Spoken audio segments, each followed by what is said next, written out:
A você que nos assiste, é um prazer começar mais um podcast, mais um Didático Cast. Hoje a gente vai falar sobre um assunto que é maravilhoso, dinheiro, né? Dinheiro, formas de captação de dinheiro, inovação, que eu acho que eu já tive uma aula aqui antes. Eu acho que você vai se surpreender com o nosso bate-papo, então fica com a gente. Tá comigo aqui na mesa, Lilian Aliprandini. Muito obrigado, Lilian. É isso aí, Bruno. Eu que te agradeço super por estar aqui hoje para a gente bater esse papo maravilhoso sobre esse assunto que todo mundo gosta, né? Dinheiro. A gente vai voltar lá atrás já, mas vamos começar sobre o assunto principal só para a pessoa gostar do podcast e ficar com a gente até lá. O que acontece hoje quando a gente fala sobre captação de recursos, que é uma das suas que é a sua especialidade? Tem dinheiro disponível? Tem muito dinheiro disponível. Muito dinheiro disponível para empresa de pequeno porte, para empresa de médio porte, para empresa de grande porte. Tem dinheiro disponível para quem ainda quer começar um negócio, ainda não saiu do seu vínculo formal de trabalho, é um artesão, é uma artesã, é um culinarista. Tem dinheiro para quem já tem o seu negócio e precisa expandir. Tem dinheiro para quem quer fazer uma nova versão do seu produto, do seu processo. Tem dinheiro para quem quer investir em pesquisa e desenvolvimento, inovação. Enfim, tem bastante dinheiro para praticamente todos os segmentos e empresas de todos os portes. Bom, a sua empresa, a Seta, Isso, acerta. ela foi reconhecida por 2 anos seguidos como uma das empresas que mais crescem no Brasil pela revista Exame. Você foi criadora da primeira plataforma de IA para análise de projeto e nos últimos anos você já captou mais de 5 bilhões de recursos, 5 bilhões de reais, bilhões de reais para empresas brasileiras. Vamos voltar agora no início. Vamos fazer uma timeline da sua vida, que é a forma como eu gosto de fazer, de conduzir. Você nasceu em Xanxerê. Eu nasci em Xanxerê, uma cidade que hoje tem 54 mil habitantes.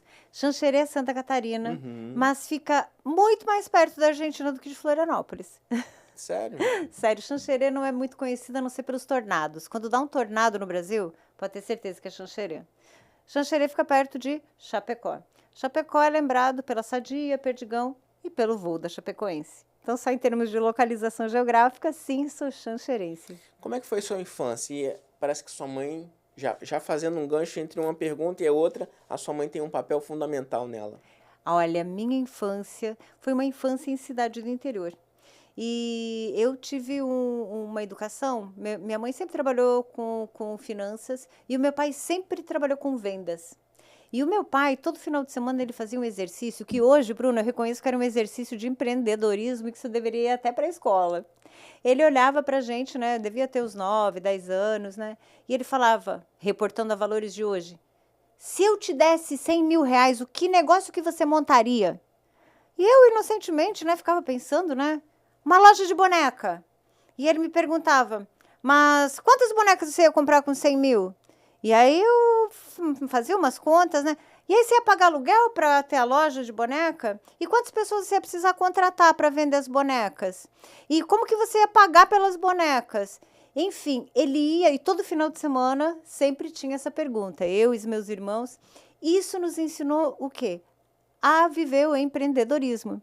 A entender desde cedo que não basta ter o sonho de querer ter um negócio. Você precisa de planejamento, organização e entender o quanto você precisa de dinheiro para começar e como você vai fazer esse dinheiro voltar, preferencialmente com uma margem de lucro interessante.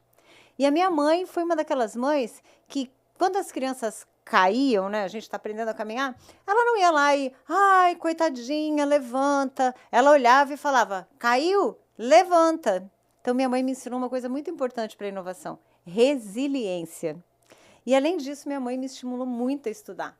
Então, eu sou formada, fui para Florianópolis com 14 anos, fiz Cefet, sou técnica industrial, depois eu fiz universidade, sou engenheira, depois eu fui para o MIT, fiz minhas especializações em transformação digital. Então, eu tive 2 mulheres na minha vida que me ajudaram muito a estudar. Uma que foi a minha mãe, com a resiliência, meu pai com o empreendedorismo. E deixa eu te contar uma coisa muito interessante, Bruno. Sabe quem me ensinou a escrever? Que eu escrevo projetos, eu ganho dinheiro escrevendo projetos. A minha tia, ela era pedagoga do Cefet. E se tem uma coisa muito chata, é você ser parente de alguém que trabalha na organização de estudo. Porque todo mundo pensa que você, sobrinha, filha, né, da pessoa, você tem que tirar notas muito altas. E um dia eu fiz um trabalho de história e apresentei para ela toda feliz, né? Ela olhou e leu tudo, ela falou, e onde é que está o enunciado? Aí eu mostrei o enunciado, estava escrito, escreva o que você entendeu sobre os capítulos tais, tais, tais. Aí ela, deixa eu ver o livro. Ela olhou o livro, eu tinha copiado igual. Ela pegou o meu trabalho de aula e rasgou em pedacinhos. E me falou, se a professora quisesse que você escrevesse o que estava no livro, e estava escrito no enunciado para você escrever o que está no livro. Ela está dizendo para você ler, interpretar com as suas palavras e escrever o que você entendeu. Então, foi aí a primeira vez, aos 17 anos, que eu aprendi a escrever, de fato, o que eu estava entendendo. Por isso que hoje, quando eu vou escrever sobre um projeto, eu tenho lá atrás a viabilidade econômica de um projeto trazido pelo método do seu Luiz. Quando não dá certo, a resiliência da dona Zumira. E na hora de escrever, eu leio e reviso, que é o método da minha tia Marilene. Mas antes de chegar dos seus 17 anos, me parece que você precisa virar uma chave, até existe uma história de superação e de muita resiliência, que aconteceu alguma coisa difícil contigo. Isso. Na verdade, quando você nasce, eu sou de 74, né? 74, interior do estado do sul do Brasil, né? Um estado e uma época e uma região muito machista.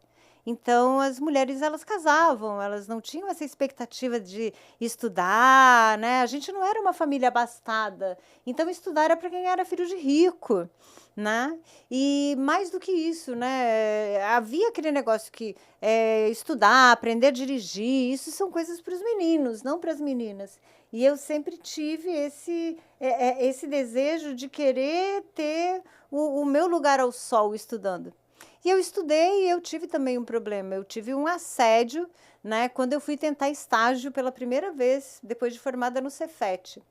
E isso foi assim, um momento muito difícil na minha vida, porque eu estudei tanto. E eu sabia, e eu estava tão empolgada em fazer a diferença, como todo jovem que se forma, toda mulher jovem que se forma. Eu morava na capital, né? E eu tinha currículo, eu tinha boas notas, eu já tinha um estágio anterior. E eu fui pedir esse estágio e era um conhecido da família, e isso aconteceu. Então, é como se tivesse assim caído um muro na minha frente e ecoado. Você é mulher, você não tem direito a trabalhar, mesmo qualificada você deve reduzir seus sonhos e você não deve continuar. Foi isso assim que caiu e assim, só não me desmotivou porque a minha mãe falou, persiste, vamos para a universidade. E aí eu fiz um cursinho de 3 meses, passei para a federal e continuei. E só passou mesmo essa síndrome de que eu não era capaz quando eu passei em 6º lugar num concurso do estado para a EPAGRE, uma empresa de pesquisa e extensão agropecuária de Santa Catarina. Então, eu deixo sempre essa dica, sabe, para as mulheres. Não aceitem cair no primeiro tombo, se contentar com isso. Levanta, sacode a poeira, dá a volta por cima, tenta outra vez, porque várias outras mulheres já passaram pela mesma situação. E a maioria delas ficou pelo caminho porque não acreditava que era possível levantar novamente e seguir. Então, essa é um pouco da minha história também. Depois eu acabei vindo para o Rio de Janeiro, né? Mas eu vou só bater mais um ponto nesse tópico, porque assim, com toda certeza, nosso maior público são mulheres. Nossa maior audiência são de mulheres. E quando a gente fala de machismo, né? Assim como a gente fala de outros temas sensíveis, como homossexualidade, são vários temas ainda sensíveis, a sociedade ela ainda não abriu a cabeça como talvez deveria, né? Para respeitar os espaços, mas focando no seu ponto, que você sofreu um machismo forte por conta de uma região, de uma população extremamente, talvez, com a cabeça muito fechada, com valores expostos muito fortes, mas valores internos fracos, né? Que é o que a gente vem mudando e o que a gente precisa ainda. A gente ainda é uma democracia muito nova, né? A gente ainda é uma sociedade muito nova de valores, os valores ainda não estão muito enraizados, então o que a gente vivia não são pessoas de valores fortes, são pessoas que falam de valores fortes, mas que na prática praticam valores sujos, né? Valores Sim. errados. Você chegou a ter depressão. Como é que sai da depressão? Eu tô falando isso porque, assim, a gente conversou um pouco antes do bate-papo e você tem uma personalidade muito forte, você tem uma presença muito... Você é muito iluminada, permita-me falar dessa Ai, que forma. felicidade. E como a gente está falando com mulheres, e eu tô fazendo uma construção de conversa porque na semana passada tem um grande influenciador que tinha milhares de seguidores e que ele deu palestra no domingo e na terça-feira ele se suicidou. Porque a gente nunca sabe daquilo que está passando por dentro das pessoas, né? E às vezes a gente vê pessoas que são tão fortes ou que se colocam tão fortes e que talvez precisem de ver, e talvez você possa ser um exemplo para isso, como que de fato se sai de uma depressão? Ou como se sai de uma situação que foi a situação que você passou, de assédio, de pessoas perversas que se aproveitam de momentos, ou de oportunidades, ou de cargos. Como é que se sai de uma situação dessa? Olha, é bastante difícil, é bastante desafiador. A depressão, ela não é brincadeira. A depressão é uma doença, ela é impactante, ela causa danos não só para a gente que está passando por uma situação de depressão, como ela também muitas vezes adoece as pessoas mais próximas da gente. Porque a depressão, a gente, quando ouve falar em depressão, a gente pensa só naquela depressão da tristeza, do chorar, mas a depressão, ela tem mais de 30, 40, 50 maneiras de se expressar, né? E a agressividade é uma delas, ficar trancada no quarto é uma delas, ficar explosivo é uma delas, ter respostas agressivas também. Então, eu passei por um momento muito jovem, onde a depressão não tinha nem diagnóstico de depressão. Então, era como se eu não tivesse com quem falar sobre essas coisas. E demorou, assim, muito tempo. Eu tive apoio dos meus avós, apoio de amigos, apoio de família, que percebiam que alguma coisa não estava bem, né? Mas é muito importante, nesse momento, você ter pelo menos uma pessoa que você confie, que você possa se abrir em relação à dor que você está sentindo dentro do seu peito. Porque ela é uma dor que é como se fosse uma dor dentro do coração, como se fosse um buraco tão fundo, como se fosse uma espada afiada cortando um pedaço do seu coração, a ponto de fazer com que você não enxergue as coisas boas que acontecem na sua vida, as coisas boas que estão à sua disposição, incapacita, você sabe que você precisa ir ao médico, que você precisa tomar remédio, que você precisa fazer exercício, que você precisa conversar com pessoas, mas se não tem uma rede de apoio ciente que você está passando por um momento desses, não tente fazer a sua cura, o seu desenvolvimento, o seu tratamento sozinha, amiga. Procura ajuda. Procura ajuda. Eu procurei ajuda de pessoas mais próximas. E naquela época não era remédio, mas as pessoas me levavam para passear, me levavam para caminhar, estudavam junto comigo, sabe? Então, é muito, muito importante comunicar que algo não está bem. E esse algo não está bem, ele pode ser ando explodindo demais com pouca coisa, ando não sentindo vontade de fazer nada na vida, ando olhando para o espelho e achando que aquilo ali é uma farsa, ando me sentindo impostora, embora seja capacitada e faço isso e tenho êxito naquilo. Quando você começa a se depreciar demais, se sentir incapaz, não levantar da cama, esses são alguns exemplos, eles podem estar combinados ou eles podem estar soltos, tá? Tudo isso é indicativo de que você tem um grau ou outro, um tipo, uma linha de depressão ou outra, às vezes associado com uma síndrome do pânico, com uma ansiedade, e isso é muito sério, muito sério.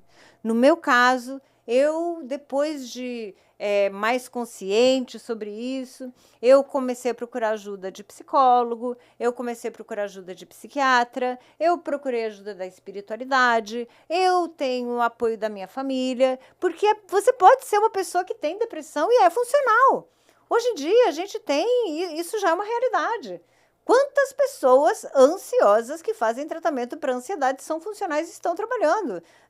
Na televisão, no hospital, na farmácia, no supermercado? Especialmente depois da pandemia, né, Bruno? Isso ficou muito comum. Ficou muito exposto que essas coisas acontecem. Não é só a diabetes que precisa ser controlada, não é só o colesterol que precisa ser controlado. A ansiedade também precisa ser identificada e controlada. A depressão também precisa ser identificada e controlada. Então, essa combinação. A primeira coisa é a aceitação. Enquanto, amigo, a gente não aceita que a gente está passando por um problema, que o nosso comportamento, que a nossa tristeza, que a nossa dor, que a nossa incapacidade é um problema, a gente não vai atrás de ajuda. Então, a primeira coisa, se você suspeita que você está com depressão, se você suspeita que você não está na sua melhor versão, procura um médico e procura uma rede de apoio. Uma rede de apoio de amigo, família, alguém que você confie muito, comece a falar sobre esse assunto. Porque falar também cura. Não vou dizer que cura sozinha, mas ajuda na cura. Tanto que os grupos de autoajuda, a NA e outros tantos grupos, as pessoas têm tempo para falar. Por quê? Porque falar ajuda também no entendimento de um problema e ajuda a criar uma rede de pessoas que vão, de fato, tentar te ajudar. Então, Perfeito. Essas seriam as minhas dicas. Bom, passado essa tristeza, você avança e faz o concurso público e passa. Ali é virada de chave? Ali é virada de chave. Bruno, depois do que eu já tinha visto, né, essa questão de ser mulher, não sabia dirigir, eu tinha 27 anos, eu não sabia dirigir, porque quem era ensinado a dirigir era homem, né? E eu passei, então, nesse concurso público, eu pude escolher onde eu queria trabalhar, né? Como eu passei numa localização boa, eu optei por ficar no interior de Santa Catarina, podia ter ficado em Florianópolis, mas o custo de vida é bem mais alto num lugar do que no outro, e eu já pensava, quero me desenvolver financeiramente. Mas, depois de 3 anos, eu conheci um carioca e o amor me trouxe para o Rio de Janeiro. O amor me trouxe para o Rio de Janeiro. E aí eu comecei uma nova jornada aqui, também em órgão público federal, que eu tenho maior carinho, que é o Instituto Nacional de Tecnologia, do Ministério da Ciência, Tecnologia e Inovações. E ali eu comecei a fazer uma jornada de gente grande em relação à inovação. Mas olha que interessante, né? Antes de eu passar nesse concurso, eu fui cargo de confiança. Eu me formei, 2 semanas depois eu já estava trabalhando numa prefeitura. E o primeiro projeto que eu tive que escrever na minha vida foi para uma pastoral da igreja, para um agricultor familiar, que tinha umas galinhas e precisava de um projeto para comprar uma despenadeira. Então, a partir dali, a minha vida foi escrever projetos, conseguir recursos, identificar quem podia receber recursos, identificar que trabalho precisava ser feito para aumentar a produtividade, para inovar. E é uma alegria muito grande quando eu ouço, Lilian, esse dinheiro fez com que a gente gerasse mais tantos empregos, gerasse mais tanto de receita. Lilian, a gente cresceu tantos % com esse trabalho. Lilian, que bom, esse dinheiro que a gente conseguiu evitou que a gente demitisse 6 engenheiros. Então, mais do que o número de 5 bilhões, sabe, são essas histórias que ficam assim nos bastidores do como a gente conseguiu mostrar que a inovação já vinha sendo feita. ela só não era entendida, ela não era comunicada, ela não era escrita. Os investimentos... Me diz uma coisa, Bruno, você conhece alguém que algum dia já chegou no banco e pediu dinheiro para comprar um equipamento para aumentar a produção de uma empresa? Uhum. Comprar um equipamento para aumentar a produção de uma empresa não é igual comprar uma geladeira, que você chega, liga e ela está funcionando. O equipamento ele precisa ser dimensionado, ele precisa ser instalado, ele precisa ser testado, precisa rodar um monte de matéria-prima que vai ser jogada fora até ela performar. Mas antes do ano de 2010, 2015, as empresas achavam que era só comprar um equipamento. Então, quando a gente entende que não é só isso, a gente começa a entender um pouco o que é inovação. Se você vai comprar um equipamento que você ainda nunca usou e você vai colocar na sua linha de produção, você tem uma jornada de conhecimento muito nova que leva a uma inovação de processo. Não estou julgando se é uma inovação de alta intensidade ou baixa intensidade. E todo um funcionamento do como que aquilo vai originar produtos. E aí nós entramos na onda da inovação. No Brasil, nós entramos com mais força nessa onda lá depois de 2005. Então, esse é um ponto, a gente fez uma conversa prévia aqui, mas esse é um ponto que, para mim, como eu falei, eu tenho empresa há 26 anos. Meu primeiro CNPJ eu montei ele em 99. Atuo em alguns setores, educação, tecnologia, produção audiovisual. E para mim ainda é muito assim, a comunicação estruturada, como você está trazendo aqui, né? A forma de fala, o conhecimento ele liberta, né?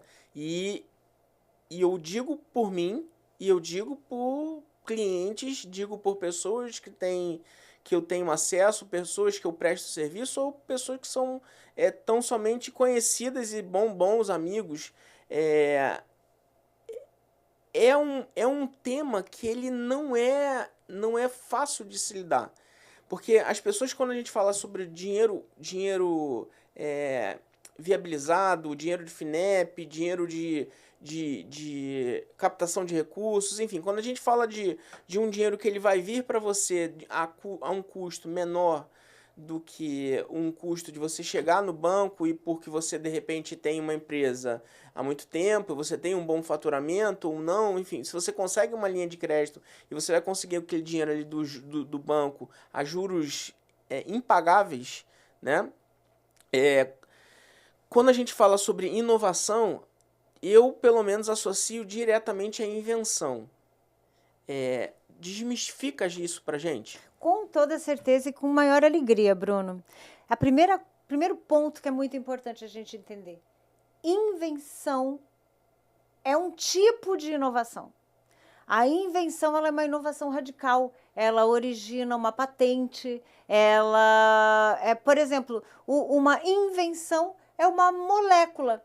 Uma molécula como a molécula do Viagra. Foi uma invenção, foi uma inovação radical, gerou uma patente que depois só de 20 anos foi quebrada e pôde ser replicada por outras empresas também.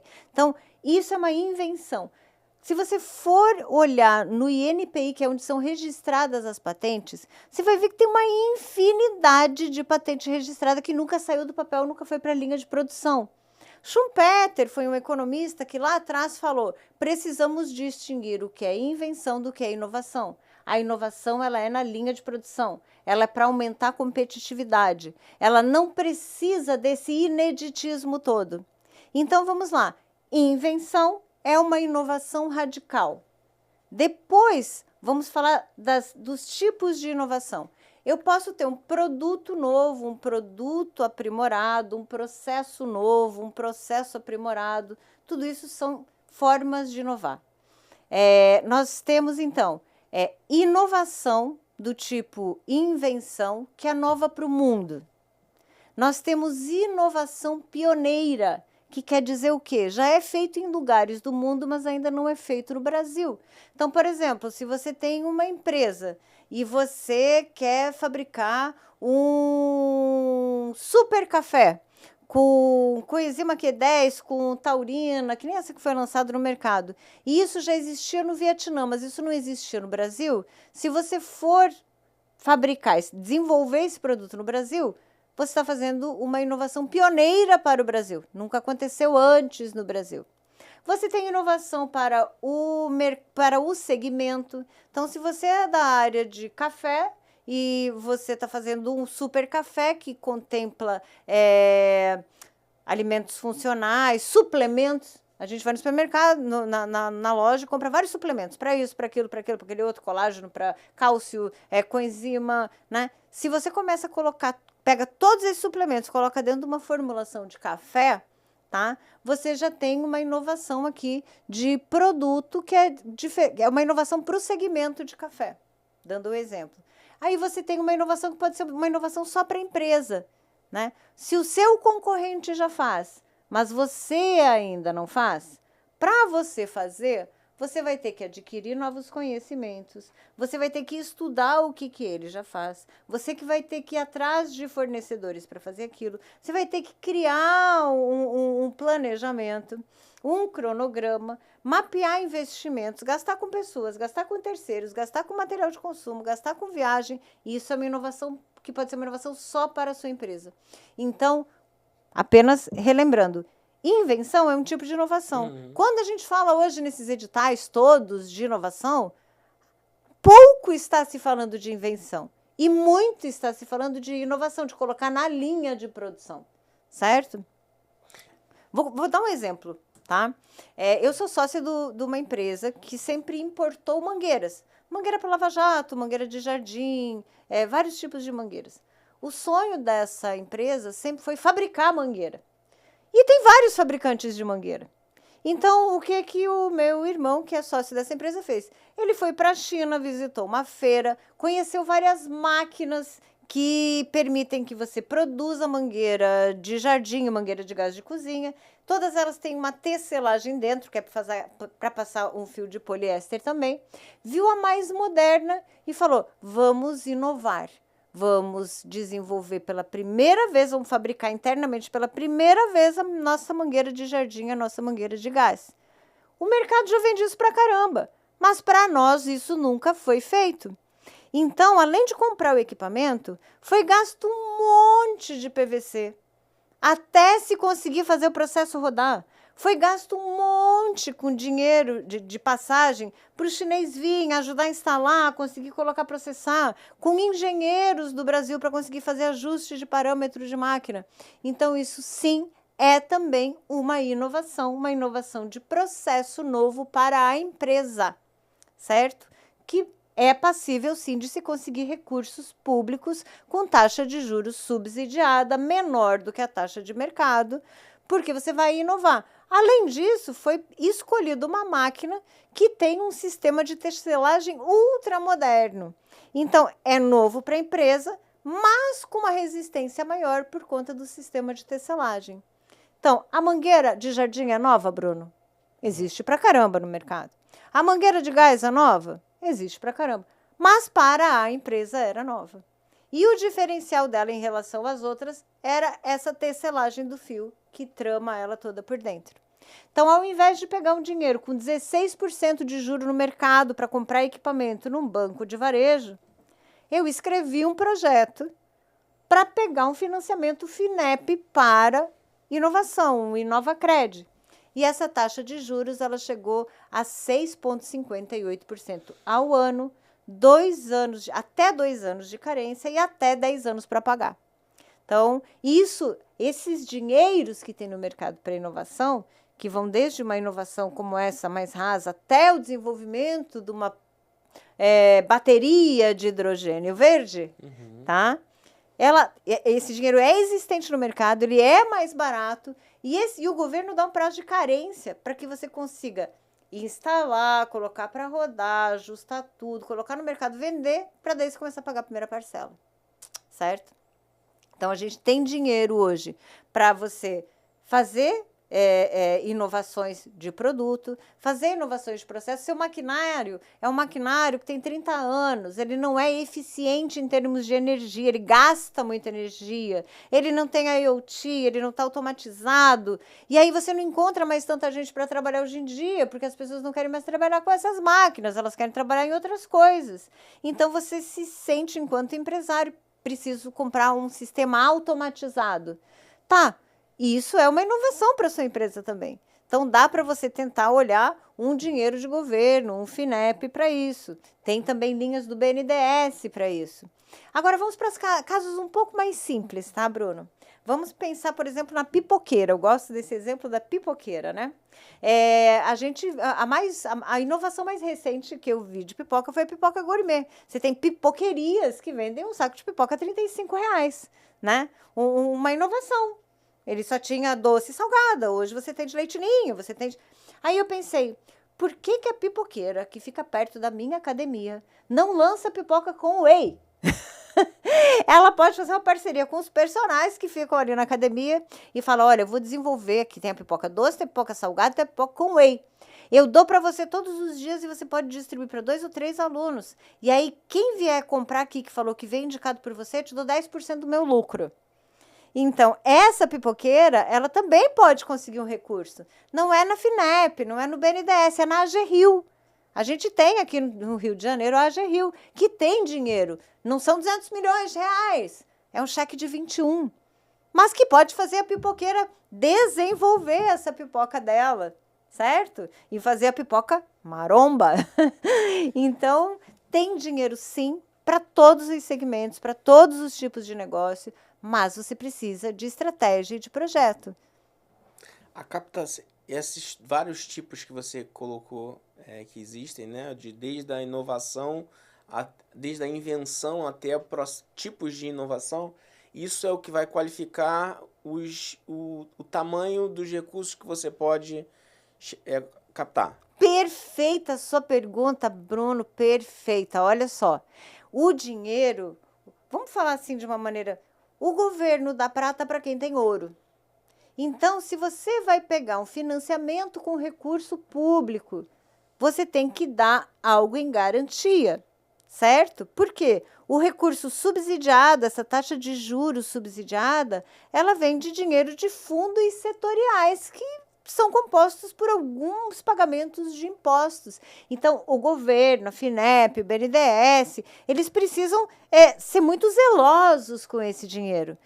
Eu não posso fazer um projeto lindíssimo pedindo 200 milhões de reais ou 200 mil reais, 2 milhões de reais e não ter nada em garantia, ter um balanço e um DRE ruim, com prejuízo, tá? Então, mais importante que o projeto é estudar primeiro como é que estão as minhas contas. E o que são as contas de uma empresa? O balanço e o DRE dela. É ali onde mostra o resultado dela no ano anterior, o quanto ela gastou, o quanto ela recebeu, o quanto que de despesa menos receita sobrou. Então, isso serve de termômetro para ela ter um crédito atribuído. Você quer 200, mas pelo seu balanço, pelo seu DRE, você pode 45. Né? Desses 45, você precisa apresentar uma garantia. Essa garantia ela pode ser uma carta-fiança que um banco te dá e te cobra por isso, se você não tem um bem, pode ser um imóvel e, em salvos casos, em alguns casos, pode ser a declaração de imposto de renda com os sócios sendo fiadores, certo? Quando você vai para uma AGRIO, que o cheque é menor, né, existem também sistemas de garantia, mas também os valores são muito menores. E hoje tem o Acredita do governo federal também, que é uma plataforma que ajuda muito. Até quem está no cadastro único hoje em dia pode empreender. Porque uma coisa é fato, né, Bruno? As pessoas hoje em dia, principalmente a nova geração, não está condicionada como a gente a querer ter uma carteira assinada e ficar e cumprir horário, etc. e tal. Então, a gente está na grande era do empreendedorismo.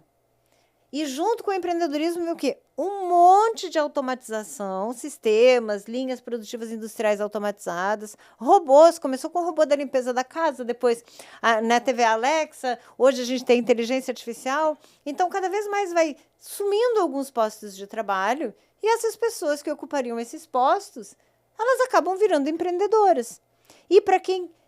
é o que eu digo, o empreendedorismo, ele necessita de planejamento e organização, como se fosse um bebê.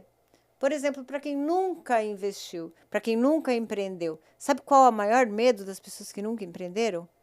Fazer um financiamento. 97% das empresas brasileiras são de pequeno porte. 3% são de médio e grande porte. Essas 3% vivem pegando financiamento, especialmente quando é de recurso público. E as de pequeno porte têm o quê? Medo de assumir uma dívida. Agora, por quê? Porque tem uma taxa de juros. Agora, pensa comigo. Se eu vou começar a empreender agora, eu compro vestidos a 20 e eu vou vender eles a 80. Por que eu não vou pegar um dinheiro que tem uma taxa de juros de 10% ao ano, se eu estou ganhando aqui, comprando por 20 e vendendo a 80? Se esse dinheiro vai me permitir comprar um estoque para eu poder fazer com que o meu negócio nasça, cresça. Eu vou estar fazendo dinheiro para pagar esse dinheiro e o seu juro. Então, isso é um ponto também que precisa ser desmistificado, sabe, Bruno? O pequeno porte, o novo empreendedor, precisa abrir o coração para pegar financiamento com as taxas subsidiadas que são oferecidas para fazer a ideia dele nascer, crescer e se desenvolver. Você respondeu a minha primeira pergunta, que eu vou só fazer a pergunta para que a gente possa gerar o corte, que é se qualquer empresa, qualquer CNPJ estaria apto a fazer a fazer a captação de recurso. Então você já acabou de me responder. Segunda pergunta. Um ponto que eu esqueci Então, de comentar. sem problemas. Um CNPJ, ele é atrás de uma empresa, de uma pessoa jurídica, tem pessoas físicas, certo? Então, assim como a pessoa física tem um score no Serasa, o CNPJ também tem. Se o CNPJ quer emprestar do dinheiro público, ele não pode estar devendo para órgãos públicos. Então, existe uma certidão de inexistência de débitos federais, certidão de inexistência de débitos estaduais e certidão de inexistência de débitos municipais. Então, nem dá para pensar em conseguir recurso público se você não tiver ok com seus pagamentos desses impostos, tá? Eu havia só esquecido de falar desse critério.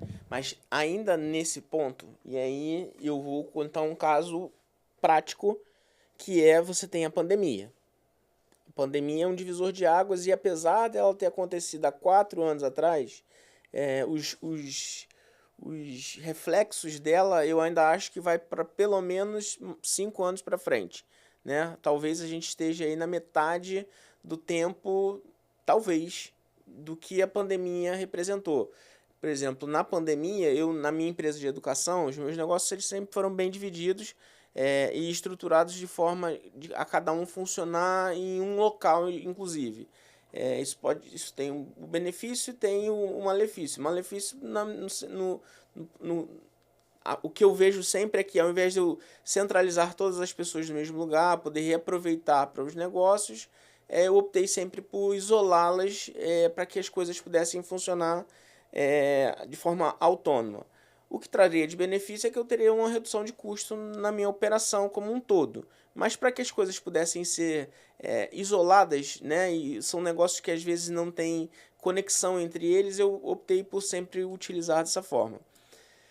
O meu negócio de educação sofreu muito na pandemia, porque a gente tem uma primeira onda que fecha tudo, né? E aí o meu negócio vira um ponto principal, porque eu trabalho com o meu negócio de educação, eu tenho toda a curadoria de produção de conteúdo, mas eu também tenho plataforma de educação, plataforma que você possa ensinar. E a gente atuava com algumas universidades nesse sentido. Quando tudo fecha, um dos setores que talvez mais se fomentaram foi esse, porque todas as universidades, todas as escolas precisaram migrar para o digital, né? Todo mundo, o professor precisou se transformar naquele momento muito rapidamente e apesar de não ter sido ofertado um EAD de uma forma estruturada, as escolas precisavam estar digitais. Então, a sala de aula precisou estar no digital. De um dia para o outro, eu me lembro, dia 16 de março, eu gravei um vídeo me colocando à disposição e a gente fez uma ação que combinou uma ação de social, pelo menos o meu intuito era esse, de se colocar para o mercado, disponibilizamos a plataforma de forma gratuita para escolas até um determinado nível de alunos, eu fiz isso do ponto de vista social. Que Eu bacana. acreditava que precisava, poderia retribuir isso. Só que isso me trouxe uma série de clientes potenciais que fez assim, a minha previsão de faturamento. Se eu faturava R$1 milhão, a minha previsão de faturamento era de R$50 milhões para aquele ano de 2021. Então, assim, porque trouxe a ação social, trouxe os grandes players que também não estavam preparados. Em 2021, no mercado de educação, por exemplo, 70% das empresas de educação não estavam preparados para o digital de forma nenhuma. Escolas, universidades ainda atuavam, por exemplo, na emissão de boleto bancário impresso dentro das suas secretarias. Esse era o nosso nível em 2021, que em muitos lugares ainda é dessa forma. Foi muito bom por 3 meses. Foi excepcional por 3 meses. Eu vi o meu faturamento crescer, eu precisei multiplicar as vagas de emprego, eu estava crescendo quando as empresas estavam derretendo. Só que com 3 meses, as instituições de ensino, elas passam por um problema que quem começou a estudar muito, porque estava em casa, não tem dinheiro para pagar. E se a ponta não paga, o meio também não paga. E eu, que era a outra ponta, não recebo. Só que o governo federal, nesse momento, abre um decreto que a educação é serviço essencial. Então eu não podia nem parar de disponibilizar o meu serviço, porque o meu serviço ele é de bem essencial. Sim. Então eu tenho uma universidade que tem 20 mil alunos e que atuam nesse setor. Como é que eu vou parar de prestar serviço para ela, mesmo ela não me pagando, e essas 20 mil pessoas vão ser afetadas, né? Então, o dano moral o dano ocasionado dessas pessoas poderiam vir recair sobre mim. Em suma, eu derreti quase que todo o meu patrimônio para segurar essa empresa. Graças a Deus, segurei e sofro danos até hoje, porque precisei me submeter a financiamentos do governo, financiamentos diretos, financiamentos de 16%. Então, todos os financiamentos possíveis eu peguei para poder pegar. Bom, eu estou ilustrando isso para te fazer uma pergunta que eu poderia ter feito direto, mas eu usei essa ilustração para empresas que estão em dia com os débitos federais e que talvez não não tenham um bom DRE do ano passado, mas que existe um histórico todo, desde a sua fundação. Essas empresas, se elas estiverem aptas com o governo federal ou com os órgãos financiadores, no caso estadual, você falou da AGRIO, elas podem se candidatar a buscar recursos? Vamos lá, vamos por partes. A gente tem, então, alguns tipos de recursos, né? A gente tem recursos, por exemplo, FINEP para financiamento e Novacred. Se a sua empresa fatura acima de 90 milhões de reais, tá? Ela vai ter um atendimento direto com a FINEP. Se ela fatura abaixo, ela pode ser atendida via uma agência descentralizada. Um banco Cressol da vida, um Sicobi, um Sicredi, tá? Aqui embaixo você vai poder pedir até 15 milhões. E essa daqui você pode pedir acima de 15 milhões. Você pode ter esse histórico, então, de balanço, de DRE, que não é tão saudável assim. E para você ter pego esses financiamentos, você deve ter colocado os seus bens como garantia. Então, quando você vai pedir outro dinheiro aqui para fazer uma inovação no seu negócio, você vai precisar de um sistema de garantia que não esteja comprometido. E aí vem a pergunta, você tem mais alguma coisa para dar em garantia? Do tipo, você tem um imóvel para dar em garantia? Você tem bens próprios para dar em garantia? Porque se eles ficaram todos presos aqui, você fica com um potencial problema. Quando você fica com esse potencial problema, uma das soluções é a carta fiança, né? Então, tem alguns bancos que são seu fiador para aquele volume de recurso que você está pedindo, né? E te cobra um percentual em cima da carta-fiança. E aí, esse seu projeto e essa sua solicitação de dinheiro, ela vai cair numa análise de risco de crédito da instituição, no caso FINEP, BNDES. E eles é quem vão julgar se você tem direito ao crédito apresentando esse sistema de garantia ou tendo essa empresa ou esse CNPJ aqui como garantidor, né? Então, isso é muito peculiar. Mas, o que eu vi? Nesse período da pandemia, muita empresa teve balanço e DRE prejudicado. Assim como a gente teve aquelas que estouraram a boca do balão, né? Mas é possível você olhar, por exemplo, o EBITDA, que é um palavrão, né, às vezes para algumas pessoas, né, dos últimos 5 anos. Então, a gente está falando de 2020 de 2019 até 2024. Se a gente consegue mostrar que teve uma flutuação e que o impacto se deu exatamente por conta da pandemia, e você quer, por exemplo, 15 milhões, e junto com essa documentação tem um documento embasado contando esse seu histórico aqui e mostrando que seu faturamento está aumentando já, 2024 foi maior que 23, por exemplo, e dizendo quanto essa inovação aqui nos próximos 5 anos vai te trazer de dinheiro, e isso vai te ajudar a pagar a conta, né? E isso pode fazer com que o comitê aqui, o pessoal da análise de risco de crédito, tenha mais elementos para julgar a sua demanda, certo? Então, quando a gente vai para editais de cultura, algumas coisas que não é FINEP, não é BNDES, que tem característica de instituições financeiras, não existem questões tão críticas. E interessante também, Bruno, que hoje em dia existem hubs de inovação, empresas privadas abrindo editais, porque muita gente quer uma boa ideia, sabe? Então, e tem também, por exemplo, o CCBB, eu vi que está aberto lá também o recebimento de projetos de audiovisual, de exposições, de filmes, de vídeos, né?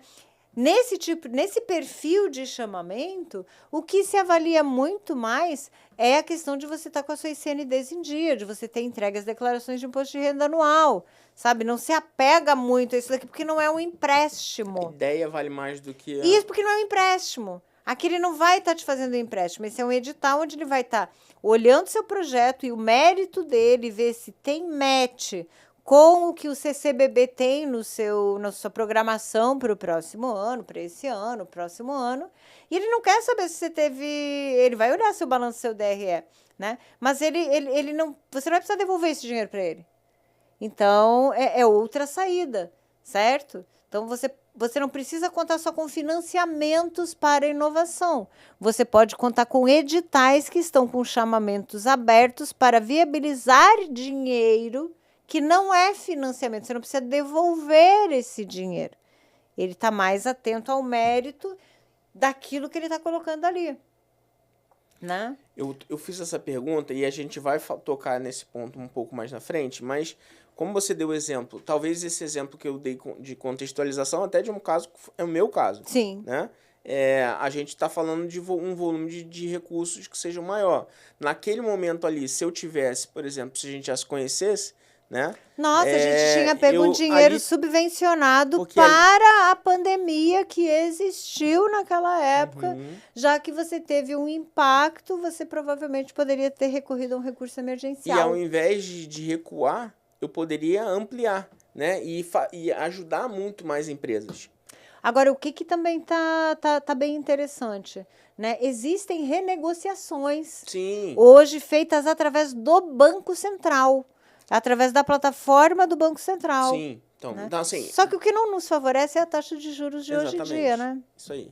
Então, quem conseguiu superar, e assim, eu diria que graças a Deus eu consegui superar por conta de um resultado que já existia, enfim, por planejamento, por uma série de fatores. Eu consegui superar. Mas usando um outro exemplo que você me passou, que é a questão da inovação da pipoqueira lá. Né?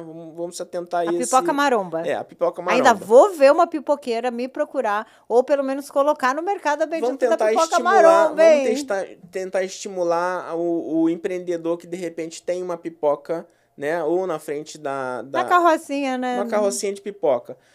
Um dos meus convidados anteriores, inclusive, nasce dessa forma, que é a Baurucas, que provavelmente é a pipoca que você está falando de ninho.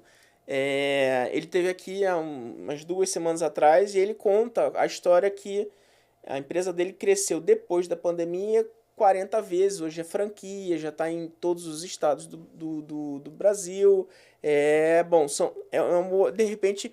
pode ser um match que exista de projetos. Mas a pipoqueira que está na frente da academia, talvez ela não tenha os recursos necessários para fazer esse processo de inovação. E com toda certeza, ela cai onde todos os empreendedores ou todo mundo que trabalha ou gostaria de ter algum tipo de captação ou de atrair investimentos para o seu negócio, cai que é a questão pior do que o nome EBITDA. Eu diria que o nome projeto ele é ainda mais assustador. E a pipoqueira que está ali, que fatura os seus 2, 3 mil reais, não consigo dimensionar quanto seria o faturamento para ela, né? Mas só a título de ilustração, para ela é quase que impossível ela se imaginar fazendo uma captação de recursos. E aí eu tenho 2 perguntas aqui. Primeira, uma pequena, nesse caso pequena mesmo, empresa, ou micro, né, talvez seja um MEI, ela está apta a buscar fazer essa captação de recursos? E, bom, primeiro eu vou ficar nessa pergunta. Super tá apta! Super! Hoje nós temos... graças a Deus, né, há um tempo nós já temos recursos para inovação do MEI à empresa de grande porte. Agora, qual a maior dificuldade? As pessoas não gostam de ler. E esses recursos, eles estão dentro de programas que muitas vezes têm páginas e mais páginas para ler. Lembra da história da minha tia? Que era para ler e escrever com as minhas próprias palavras? Então... imagina a pipoqueira, ela vai entrar lá no site, ela até vai se inscrever, aí ela vai receber um e-mail com um monte de informação. Ela não, mesmo que ela leia com toda a atenção, é muito difícil de interpretar e saber o que eu faço agora. São muitos termos técnicos. Isso! Então, o que assim eu oriento? Lembra da rede de apoio da depressão? Tem uma rede de apoio para te ajudar a empreender, se você é um MEI. Você com certeza tem uma filha sabida, o filho sabido, o primo sabido, filho da amiga sabida, e fala, vem aqui que eu vou te dar um monte de pipoca pro mês inteiro, mas eu preciso que você leia e me explique isso daqui como é que funciona, né? Para fazer uma jornada juntos.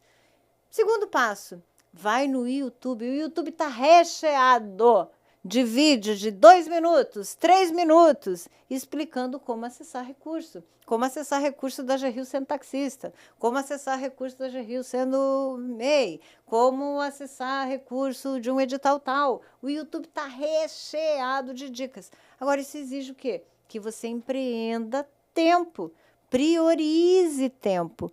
Quer dinheiro barato para inovar no seu negócio, sendo MEI, sendo micro, sendo médio, sendo grande? Se você é grande, você tem uma legião de gente fazendo isso por você. Se você é médio, você tem umas pessoas fazendo isso por você. Se você é pequeno, você contrata uma consultoria. Agora, quando você é MEI, você tem que ou você mesmo ler, ou você chamar um amigo sabido, um parente, um querido, que vai olhar junto com você, vai ler aquilo e vai, é por aqui. Além disso, você tem direito a procurar o Sebrae. E o Sebrae pode viabilizar um consultor para você, certo? Então, o negócio é ter alguém que sente do seu lado e faça a jornada junto com você. Porque escrever projeto é um palavrão. Quando a gente ouve falar em projeto, parece uma coisa cara, complexa, difícil. E hoje em dia, os projetos eles são todos feitos dentro de um formulário. todo dinheiro tem um formulário para ser preenchido. Então, essa pessoa sabida, no caso do MEI, que vai estar ajudando a pipoqueira, né? Tem que ler junto com ela e tem que assinar sabe o tratado de sangue? A gente não vai sair daqui da frente do computador enquanto a gente não entender como é que acessa esse recurso. Desculpa a expressão, operação bunda na cadeira. Senta, abre o computador, lê e explica. Você entendeu isso? Entendi. O que você entendeu? Entendi isso. Então tá, então agora vamos para a próxima parte. Não fecha o computador, não desiste antes de se cadastrar a ponto de receber a informação de que alguém vai entrar em contato contigo. Que com certeza vai ter gente para entrar em contato e te ajudar. Perfeito. Segunda pergunta, já encaminhando para a próxima etapa. Projeto. O que é esse nome tão tenebroso? Olha, que pergunta muito boa essa, hein? Projeto vem de projetar, vem de você definir o que será, como será, quanto exigirá, para que servirá, o que gerará, em que tempo, né? Isso é um projeto. Então, os projetos, eles hoje estão dentro de formulários. Você quer um financiamento da FINEP, tem um formulário para você colocar o seu projeto. Você quer concorrer a esse dinheiro do CCBB, tem um formulário onde você vai colocar o seu projeto. Então, hoje os projetos estão muito mais fáceis do que era antigamente, onde você tinha que tirar da sua cabeça tudo uma estratégia de começo, meio e fim. Hoje, um projeto nada mais é do que você responder perguntas que estão dentro de um formulário. Essas perguntas elas vão estar sempre direcionadas a quem é você, empresa? Seu endereço, seu representante legal, seu CNPJ, o quanto você fatura, quantos empregados você tem, quais são as áreas que você atua, quais são os seus produtos, os produtos que você vende, informações gerais. O segundo é, qual o objetivo de você me solicitar esse dinheiro? E você vai ter que ter uma justificativa plausível. Meu objetivo é divulgar cultura carioca da tribo tal, né? Para que todos tenham acesso a essa variação cultural pouco revelada, mas que tem um legado de matriz africana, ou de quem colonizou, ou de pessoas que passaram por aqui, né? Aí vem o como você fará isso? E você vai ter que detalhar. Eu vou começar fazendo um levantamento histórico do como é que essa cultura nasceu, eu vou entrevistar tantas pessoas com perfil tal, estou falando no caso da cultura, né? Isso vai originar tantas respostas, essas respostas elas vão ser analisadas por um profissional tal, que vai originar o esboço do filme que vai ser criado e vai ser alocado um roteirista e tantos atores e tantos dias de gravação. E aí nós vamos, em 6 meses, produzir um curta sobre isso em formato tal que vai poder ser disponibilizado em plataformas e também vai poder ser passado em televisores de tantas polegadas. Aí você vai para custos. Quanto que você vai gastar com gente? De que qualificação, que custa quanto por mês, durante quantos meses? E aí você vai para equipamentos. Quantos equipamentos vão ser comprados, quantos vão ser alugados, por quantos meses, vai custar tanto. E aí você vai para outras despesas. Então, no final, você vai ter quem é a sua empresa, para que você quer aquele dinheiro, o que vai ser feito, o que vai ser entregue, quantas pessoas podem ser impactadas por aquilo, o que é a essência que aquilo vai passar? Respeite a cultura tradicional de todos os povos. Nós somos intergeracionais, interculturais, multiculturais, plurais, Então, isso vai diminuir o racismo, vai diminuir isso, Vai custar tanto com pessoas, tanto com equipamentos, tanto com terceiros. E o legado é que se guarde isso na história do estado do Rio de Janeiro, no CCBB, para ser consultado daqui a 50 anos por outras gerações que podem usar isso a seu favor. Então, eu resumi para você o que seria um projeto. Do ponto de vista da cultura, tá ótimo. Para uma pipoqueira, Ou é o mesmo processo? Então, para pipoqueira, precisa ser feito um projeto da mesma forma. Pipoqueira, MEI, número tal, tá? O racional de um formulário seria esse, né? Objetivo: desenvolver uma pipoca funcional para praticantes de atividades físicas, já que a minha carrocinha de pipoca fica estrategicamente localizada no lugar tal. Eu vendo cerca de tantos saquinhos de pipoca por dia, trabalho tantas vezes por semana, ofereço esses sabores. Como tem muito personal e muita gente na academia, eu penso que eu poderia vender pipoca pré-treino, com whey nos sabores tal. E para isso eu vou precisar desenvolver a formulação. Vou precisar saber quantos copinhos de whey eu vou colocar na pipoca e em que momento. É no momento que ela tá lá saltando? Eu vou colocar que nem eu coloco leite condensado, que nem eu coloco açúcar? Como que eu vou ter certeza que eu estou vendendo um saquinho de tantas gramas de pipoca com tantas gramas de proteína de whey ali dentro? Então, eu vou precisar ter gasto com tantos quilos de pipoca, tantos quilos de whey, vou precisar contratar um técnico de alimento, uma técnica em nutrição, isso tudo vai me custar tanto, mas vai dar certo, eu pretendo vender essa pipoca a tanto, pretendo vender tantas pipocas ao ano e ainda tenho a pretensão de expandir meu negócio, que é levar essa formulação para outros pipoqueiros também, ajudando o aumento da geração de renda e proporcionando mais saúde para pessoas que fazem academia e inserindo uma inovação no modelo de negócio da carrocinha de pipoca, que sempre vendeu apenas pipoca doce e salgada. Tem umas perguntas, mas vamos avançar. Como é que surgiu a Seta? A Seta, ela surgiu quando eu estava dentro de um órgão público federal e eu era bolsista, pesquisadora. E quando você não é funcionário no estado de Santa Catarina, eu era concursada. Quando eu vim para o Rio de Janeiro, eu passei para várias modalidades, né? Contratação como bolsista, contratação via fundação de apoio, e chegou um momento que isso se esgotou. E eu estava no meio de um trabalho. E uma das alternativas era eu prestar serviço. Foi aí que nasceu a Seta, para prestar serviços para um órgão público. E aí borbulhou aquela chama que vinha desde a infância, das perguntas do meu pai, se eu te desse um cheque, né? Quando você abre um CNPJ, eu que venho de uma família de empreendedores, né? E que teve esse trabalho desde cedo, borbulhou a vontade de montar um negócio. Então, só o próprio nome, a Seta, já significa, né? Ali Prandini, consultoria, capacitação, engenharia, treinamentos e avaliações. Eu queria colocar tudo lá dentro. E quando eu vi, em 2005, essa questão da inovação, eu falei, me encontrei. Porque o que eu via como uma pessoa que veio do interior? Dentista só trabalhava com dente. Médico só trabalhava com consultório. Agrônomo só trabalhava com campo. Quando eu vim para o Rio de Janeiro e comecei a trabalhar nessa instituição e comecei a ouvir falar de inovação, eu falei, eu me encontrei. Porque a inovação ela é múltipla. Ela permite treinamento, ela permite que o agrônomo trabalhe na produção, no drone, no software, no planejamento, no financeiro. Então, foi assim, uma felicidade muito grande. Então, a Seta nasceu justamente para escrever projetos a partir de interrogatórios e entrevistas, porque as pessoas não tinham tempo de colocar no papel e nem de ler as condições tão complexas que eram os chamamentos que existiam no mercado.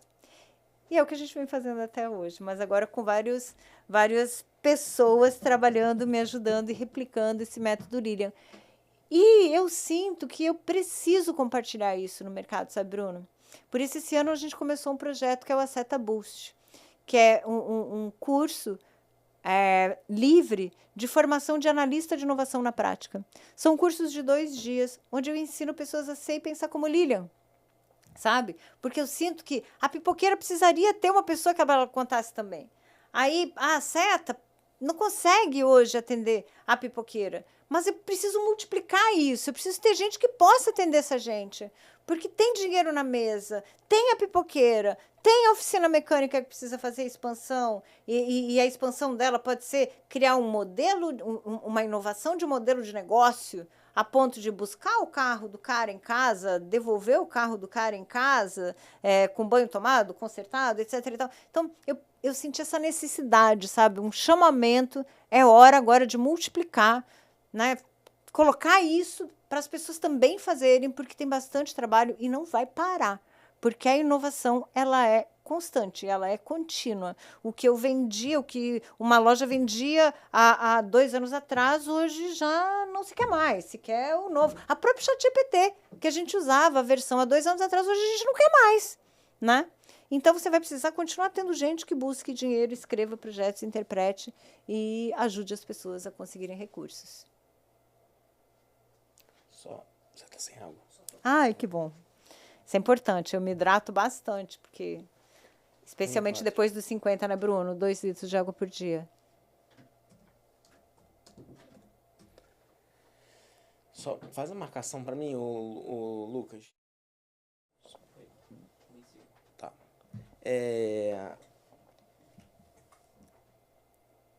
Sobre esse ponto, o que é um analista de inovação?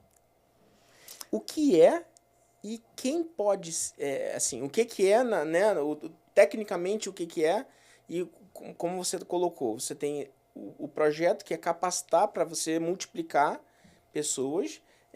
Quem pode ser um analista? Muito bem. Um analista de inovação, qualquer pessoa com formação em ensino superior pode trabalhar como analista de inovação, né? Um analista de inovação, na prática, ele pode ser PJ ou ele pode ser um CLT dentro de uma empresa. Um analista de inovação PJ, ele pode identificar CNPJs que precisam de dinheiro para expandir, precisa olhar para onde tem recursos, por exemplo, na AGRIO, e fazer o casamento entre as partes. Só que ele tem que ser estrategista. Ele tem que olhar para a pipoqueira e pensar, pipoca maromba, AGRIO. Então, o analista de inovação não pode se contentar em esperar um projeto pronto para ele simplesmente buscar onde tem dinheiro e fazer o procedimento para que formalmente o processo se concretize. O analista de inovação, ele tem que ser investigativo, ele tem que estar sempre antenado, seguir nas redes sociais, tudo que é lugar que publica edital. Um analista de inovação, ele tem que ter sede de conhecimento. Então, ele tem que estudar inteligência artificial, ele tem que estudar superalimentos, ele tem que estudar hidrogênio verde, ele tem que estudar micromobilidade urbana, ele tem que estudar saúde, ele tem que estudar energias renováveis, ele tem que estar antenado com essas coisas, economia circular, ele tem que estar antenado com essas coisas que estão acontecendo. Por quê? Porque tem dinheiro para as coisas que estão se falando e para as coisas que estão acontecendo. Um analista de inovação, ele tem que saber ouvir o que a pessoa quer também. Às vezes ele chega na barraquinha de pipoca, super empolgado, pipoca maromba, e ela fala, não, meu problema aqui é o bacon. O bacon eu gosto de colocar, mas o bacon é difícil de acondicionar, ele está muito caro, eu preciso criar um recipiente aqui para acondicionar o bacon, porque tem gente que não gosta de pipoca salgada com bacon. Então, assim, ele também tem que ouvir, porque às vezes ele vai chegar com uma proposta que não é o que a pessoa está precisando. Então, ele tem que ouvir e ser resiliente, rapidamente se adaptar ao que a pessoa está precisando e focar naquilo e fazer o projeto acontecer em cima daquilo. O analista de inovação, ele tem que vestir camisa de dono. Ele não pode esperar ser cobrado pelo cliente, seja um cliente, seja ele trabalhando como PJ ou ele trabalhando dentro de uma empresa. Ele tem que chegar antes com a informação, antes de ser cobrado. Ele tem que estar antenado. Ele submeteu o projeto, ele tem que estar lá, uma vez, pelo menos, a cada 2 dias, olhar se saiu o resultado. A não ser quando seja um resultado que saia com data determinada, né? Por quê? Porque ele não pode ser pego de surpresa a ponto de quem o contratou falou, fiquei sabendo que saiu o resultado, viu? Então, o analista de inovação, ele é investigador, ele é antenado, ele é proativo, ele está sempre vendo onde é que tem dinheiro, ele ouve o cliente dele, que pode ser os departamentos internos de uma empresa, como pode ser também, no caso do PJ, os clientes que ele vai prospectando na rua. E é importante ele criar um storytelling. Um analista de inovação, ele tem que ter projetos que ele ajudou a conseguir recursos para contar a sua história e montar a sua jornada, para ele sair de um analista de inovação, de uma prática inicial, para se tornar um analista de inovação de alta performance. E ele tem que perseguir resultados. Então, ele tem que jogar para marcar gol. Pênalti não interessa para o analista de inovação de alta performance, ele quer gol. O cliente, ele não pode dizer, eu vou mandar para o cliente ler. Você acha que a pipoqueira vai ter tempo de ler o projeto que ele escreveu? Não, ele que vai ter que ler, ele vai ter que achar um amigo mais parrudo que ele para ler. E muitas vezes ele vai negociar, amigo, olha só, se eu ganhar, te dou tanto, mas você pode ler para mim e corrigir aqui, sabe? E antes de mandar, ele ainda vai ler pela última vez e vai falar, cara, não me convenceu, acho que aqui eu ainda vou dar uma melhorada. Então, o analista de inovação é o profissional que está crescendo no mercado, essa profissão está crescendo. Na Seta nós temos alguns contratados CLTs e é a pessoa que une pontas entre dinheiro que está no mercado sendo disponibilizado através de editais, incentivos fiscais, financiamentos, dinheiros dados, tá? Vis-a-vis empresas que tenham balanço, DRE pertinente, cabem naquele escopo, tem aquele perfil daquele edital, tem um perfil para aquele financiamento. Isso é um analista de inovação. Então, quando eu falo qualquer profissional, eu estou falando de gente que recém-formado, eu estou falando de pessoas 50 a mais que querem dar uma mudada, cansei de ser corretora, cansei de trabalhar nessa área, quero trabalhar com inovação. Faz curso, vai trabalhar com outra coisa. É o que eu sempre falo, sabe, Bruno? É impossível uma pessoa não conhecer pelo menos 5 pessoas que têm uma empresa. Pode ser 5 meses, mas todo mundo conhece pelo menos 5 pessoas que têm um negocinho. Então, ser um analista de inovação, você já pode começar por aí, pela sua rede de relacionamento. Você está na festa de aniversário de criança? Poxa, cara, você viu que tem um dinheiro aí para tal coisa? Ah, eu tenho dinheiro, mas a quanto de juro? Aí você sabia que ainda tem prazo de carência para pagar? Ah, tem prazo de carência para pagar, mas com o que você trabalha mesmo? Pô, vamos marcar uma reunião para eu falar com você, porque tem dinheiro na praça aí, dinheiro com uma taxa de juros ótima. Né? Então, é isso que a gente ensina um analista de inovação a fazer. Para quem é a Seta? Para quem é a Seta? Para quem busca profissionais que trabalham com inteligência, que prezam pela educação e conseguem recursos para inovação. A Seta é para empresas de médio porte, empresas de grande porte, e a Seta Boost é para pessoas físicas e também para pessoa jurídica que quiser um curso on demand. Eu estou satisfeitíssimo já. Ai, a gente está com 1h12 de papo. Daria para a gente ficar umas 2 horas, mas hoje acho que eu já vou te fazer um próximo convite, porque aí eu vou digerir tudo que eu aprendi aqui. Ai, que bacana. Para que a próxima possa ser ainda melhor. Te fazer 2 perguntas e aí a gente finaliza. Perfeito. O que define um projeto? Vamos lá. O que define um projeto com chance real de ser aprovado para fomento? Para você. Independente do tipo de fomento, né? E aí a gente não precisa nem entrar na classificação, como agora eu conheço a Seta Boost. Eu sei que você atende pequenas, médias e grandes empresas. Independente não precisa nem se atentar à questão das premissas que você colocou aqui, os pilares, né? Pré-requisitos. DRE, projeto estruturado, saber para onde vai. Então, a gente tem vários pré-requisitos. Mas porque, assim, todo empreendedor, quando ele monta um negócio, né? O meu negócio é o melhor do mundo.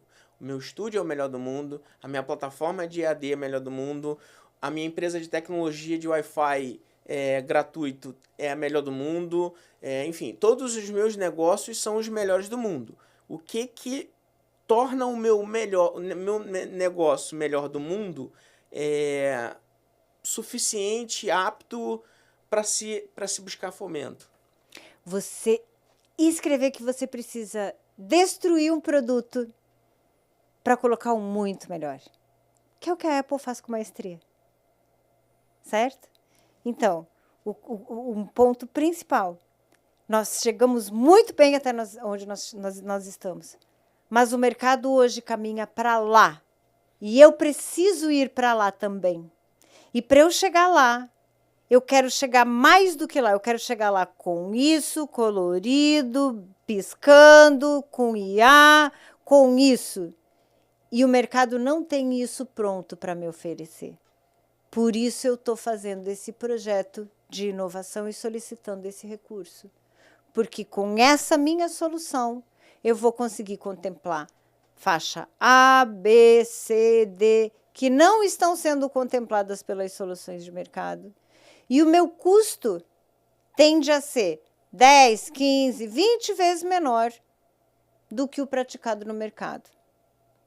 Além do meu sistema ser pensado para ocupar pessoas em faixas distintas de idade, trabalhando, e contempla também sustentabilidade, intergeracionalidade. Além disso, como no mercado os concorrentes ainda não chegaram lá e vendem por tanto, eu estimo que no primeiro ano que a minha solução estiver pronta, eu vou vender tantos % a mais para esse mercado aqui, para esse público, por esse valor, esse valor, esse valor, esse valor. No segundo ano, dessa forma, para esse mercado aqui, ou seja, em 5 anos, eu vou conseguir faturar com isso que eu estou pleiteando dinheiro para desenvolver aqui, 10, 15, 50 vezes mais do que eu estou pedindo. Porque, por conta disso, dessa tendência apontada por esse referencial, dessa tendência apontada por esse artigo, dessa tendência apontada por esse artigo. Se eu puxar um pouco mais atrás, eu vou combinar essa tua resposta, que foi perfeita, e eu vou combinar quando eu te pergunto o que é uma analista de inovação e você faz a sua pergunta, a sua resposta, e ali, o meu resumo ali seria a capacidade de se adaptar a qualquer tipo de negócio, né? Eu acho que talvez a principal habilidade que a pessoa tenha que ter seria essa capacidade de se adaptar a algum negócio. Você já falou também sobre isso e eu fecho, porque eu acho que isso é resiliência. Isso é a prova da prática da resiliência. O que é resiliência para você na prática? A resiliência, para mim, na prática, é uma das variáveis da inovação. A resiliência deu errado, não consegui. Vai lá e tenta novamente, ressubmete, melhorando aonde você foi apontado que você poderia melhorar. A sua inovação não deu certo, solicitei 1,5 milhão, gastei 1.460.000, consegui ver que fiz a rota tecnológica errada, vou precisar investir mais 300 do meu próprio bolso, que vai além do que eu tinha ali para conseguir corrigir, de fato, colocar o produto no mercado. Resiliência. Pega um outro financiamento, dá um jeito, vai lá e conclui o que você terminou. Ou tenha resiliência e humildade a ponto de reconhecer. Esse filho era lindo, esse projeto era lindo, era brilhante aos meus olhos, mas eu estou vendo que o mercado não vê dessa forma e não vai comprar. Então, embora eu seja apaixonada por essa inovação, Jaz aqui não habita mais entre nós. Vou logo partir para a próxima aqui, que é isso aqui que o mercado está me demandando. Porque quando eu fui oferecer isso, eles me perguntaram se eu não tinha aquilo. Então, o meu isso, que era lindo para mim, não é lindo para o mercado. Vou correr lá para fazer o outro. E aproveitar o que eu puder daqui de estrutura e do que eu fiz para colocar aqui para reduzir meu custo.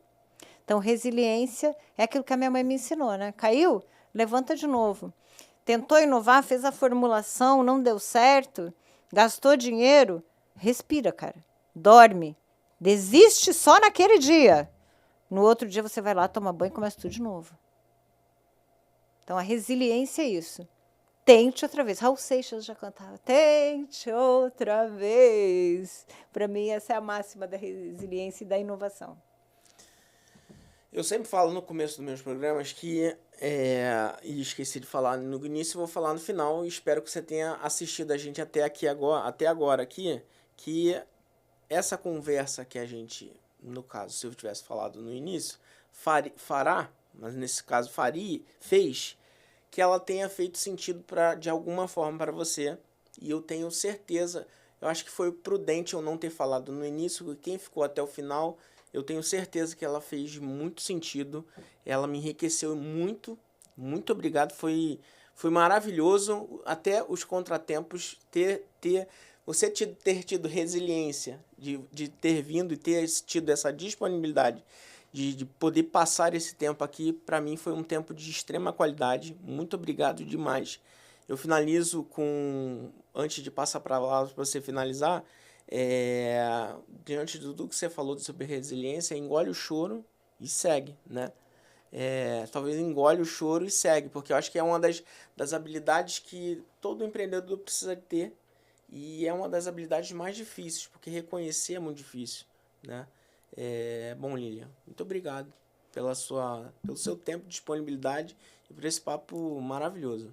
Eu que agradeço, Bruno, e agradeço quem ficou até agora. É um prazer, uma alegria muito grande compartilhar um pouco do que eu sei com vocês, com as pessoas, porque eu acho que todo mundo cresce quando alguém consegue compartilhar um pouquinho daquilo que faz, um pouquinho daquilo que sabe. É uma alegria grande, eu fico muito feliz. Embora tenha acontecido contratempos, eu fui resiliente, venho aqui, estou aqui e reforço, gente, depressão é uma coisa importante.